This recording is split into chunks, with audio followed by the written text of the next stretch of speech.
Assalamualaikum warahmatullahi wabarakatuh.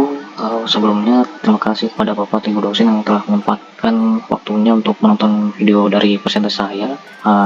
Jadi sebelumnya perkenalkan, saya Muhammad Ali Kurniawan dengan 1521231030. Baik, jadi untuk yang pertama di sini saya akan mempresentasikan konsep landscape yang saya gunakan pada tapak saya. Jadi di sini konsep dari landscape-nya mengikuti konsep bangunan yang saya pilih, yang mana konsep bangunannya itu modern tropis. Dan di sini beberapa bagian dari tapak ini sudah mengikuti secara analisis data. Dari contoh saja yang pertama di sini ada rain garden, yang mana rain garden di sini kenapa saya gunakan karena pada ketinggian kontur di bagian sini berbeda dengan kontur-kontur yang lainnya, yang mana kontur di bagian sini agak turun, maka di sini cocok untuk ditaruh rain garden.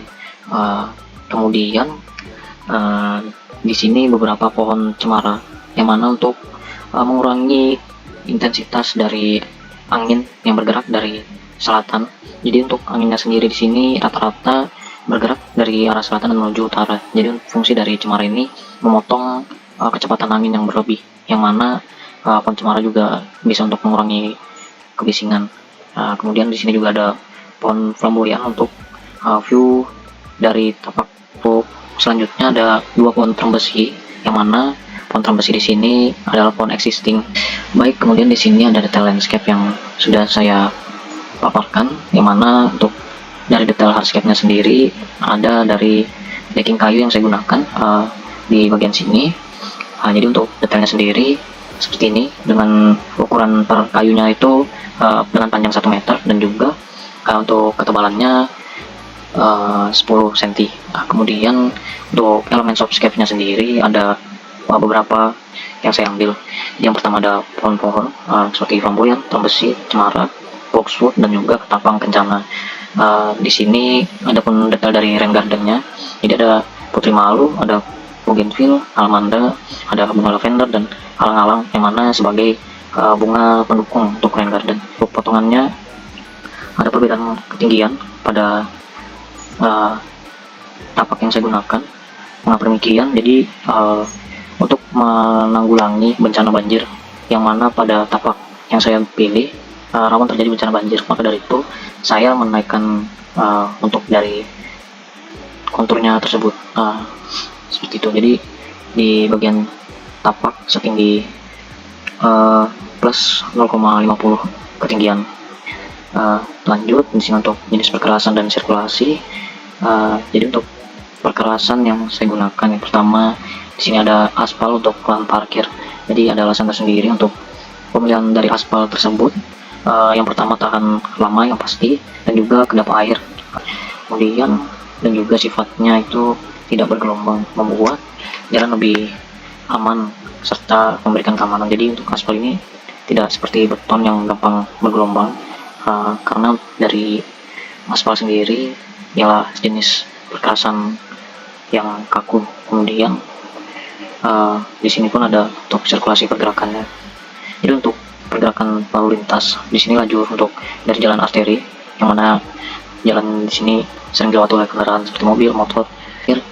Rencana sistem dari drainase dan irigasi.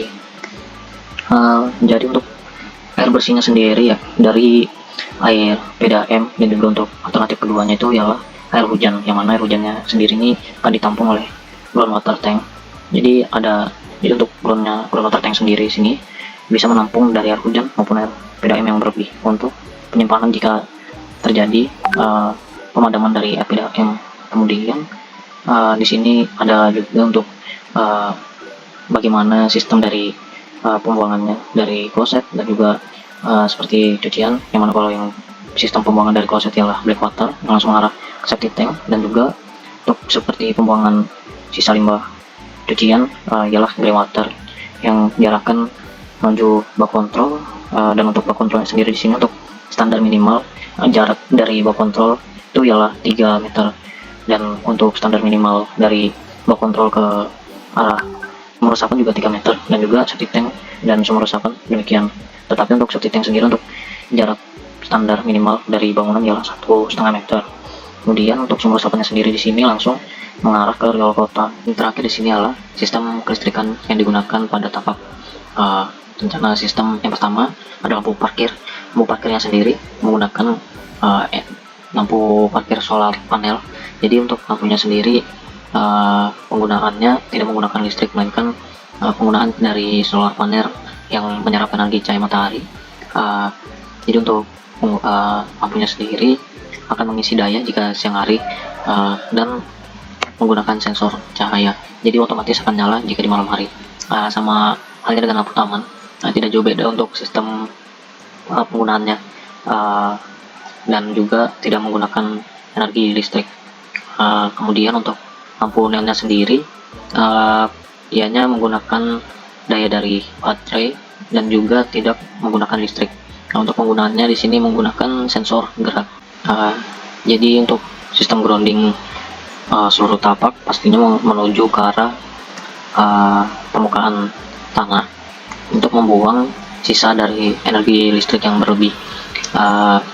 Untuk sistem groundingnya sendiri ini sangatlah penting dan tidak bisa disepelekan, karena banyak hal yang sering orang sepelekan mengenai sistem grounding ini dan menyebabkan sering terjadinya korsleting listrik yang dapat memicu kebakaran. Seperti itu penjelasan dari saya, kurang lebihnya mohon maaf, dan apabila salah kata mohon dimaafkan. Dan juga terima kasih kepada Bapak atau Ibu dosen yang telah menyempatkan waktu untuk menonton dari video presentasi saya. Terima kasih. Wassalamualaikum warahmatullahi wabarakatuh.